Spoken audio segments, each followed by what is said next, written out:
Welcome back. This next story starts with a fairly typical New Zealand scenario. 30 years old, overweight, and a family with a history of heart disease. But it ends at the finish line of an amazing race. Third-degree producer Eugene Bingham decided not to be the victim of bad health, and he began running. And running and running.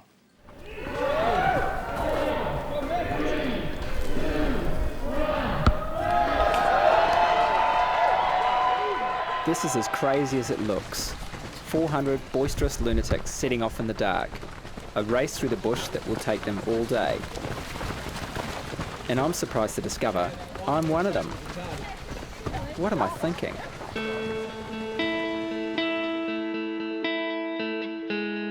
It's not like I'm new to long-distance running. I've finished about a dozen marathons in the last 20 years.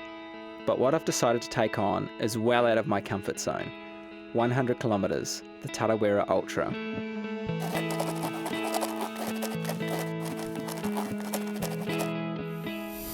been on the waiting list for this Tarawera 100k race, and I've got an email from the organisers with some good news and some bad news. Good news is I'm in, and the bad news is I'm in. So I don't know if I'm crazy or stupid to be taking this on, but I just know that if I'm going to make it, I need to run further and train harder than I ever have before. And even then, I don't know if I'll make it, but there's only one way to find out.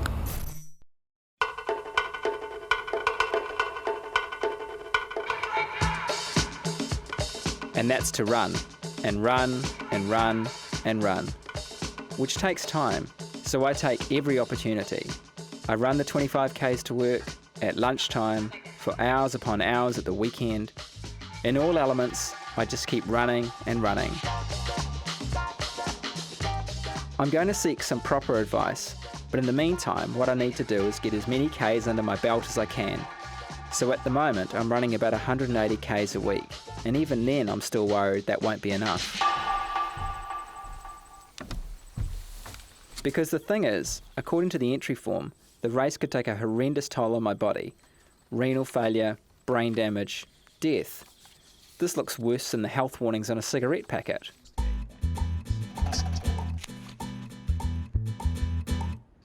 So I've come along to AUT for a series of tests to find out what kind of shape I'm in and whether my body can withstand those dangers. With my blood test fine, I'm wired up to check my heart and to see how efficiently my body uses oxygen while I'm running. Okay, so I'm just going to start the treadmill now. We'll just start with a walk.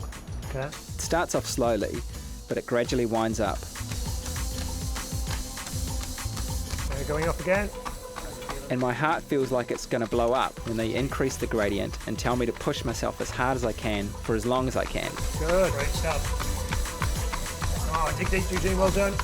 After 5 minutes of running at 16 kilometres an hour up a gradually increasing hill, I've hit the wall. Great stuff, keep it going. Well done, nice work. My head feels like it's going to burst and I want to throw up. It feels like a horrible taste of what's to come. So you've got a few continuous hills in the race like that, probably. I don't know if I'll be running them at 16k an hour.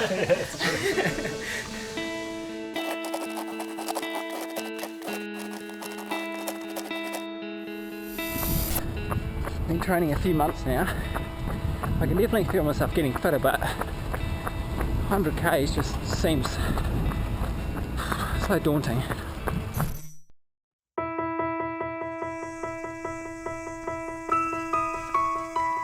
So I have to remind myself of my motivation for running in the first place.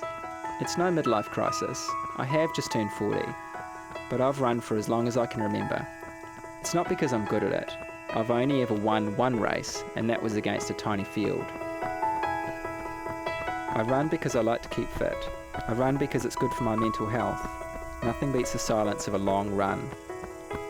There's another thing. Here's me at 30. We're outside now. Not long after this, my dad died, aged just 57. I felt Here's my dad. singing. He'd been my first running partner, taking me for laps around the block as an eager 8-year-old. He'd always encouraged me to play sport, even manage my rugby teams. But like my two grandfathers, he died of heart problems. It was a wake-up call. Within a year of his death, I'd run 2 marathons and lost a heap of weight, striving for a healthy heart.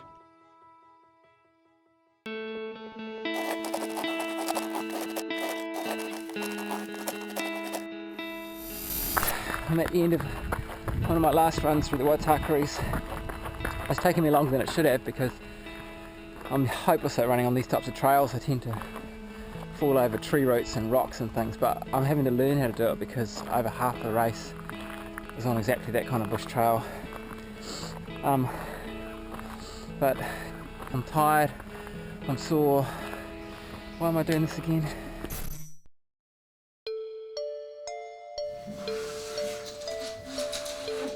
That's a good question. Why?